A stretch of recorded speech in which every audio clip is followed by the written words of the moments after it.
Congressman Benny Abante, may sagot na kay VP Sara. Ito, panoorin natin ha. I am telling you this to be able to understand my own reply. Being a believer of Jesus Christ to the Bible, knowing that the Lord Jesus Christ changed my life. He gave me His love. And do you know what the Lord Jesus Christ said in Matthew 5:43 and 45? This is my answer to her. Ye have heard that it had been said, thou shalt love thy neighbor and hate thine enemy. Vice President Sara, this is my answer to you. Love your enemies. Bless them that curse you. I bless you, Madam Vice President. Do good to them that hate you. Pray for them which despitefully use you. Let me repeat that. Despitefully use you. That's what she did last night. And persecute you. That's what she did last night. In fact, to let you know, I prayed for her several times since last night until early this morning. Yun na nga, guys. Well, you know what? My reaction is I totally agree sa mga sinabi niya. Yes, really, really agree. Pero, ito yung malaking tanong, guys. Nag-pray din ba siya nung time na pinipersecute niya si VP Sara sa Quadcom? Yun yung tanong ko sa'yo, Benny Abante.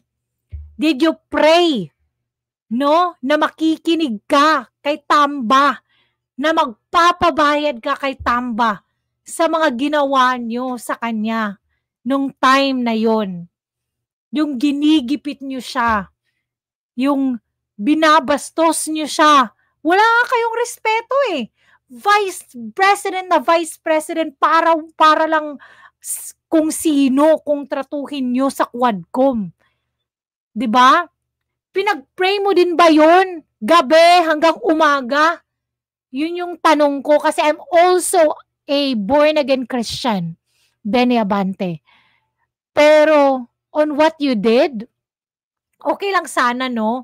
Kung wala kang kinalaman kasi dapat as Christians, dapat talaga hindi ka makialam eh. Dapat talaga hindi ka nagsumangkot sa mga ganyan. Kasi you are an example to all those Christians out there. Grabe, tama, I agree that we will bless those who persecute us. We will pray. We will love our enemies.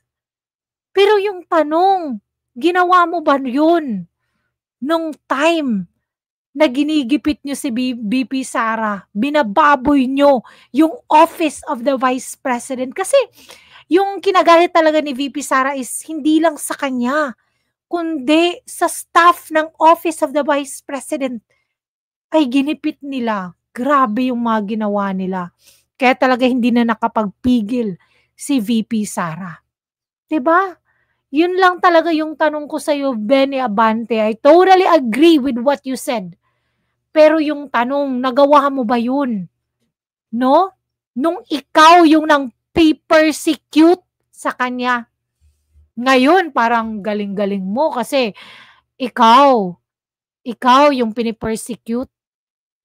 Spitefully use you?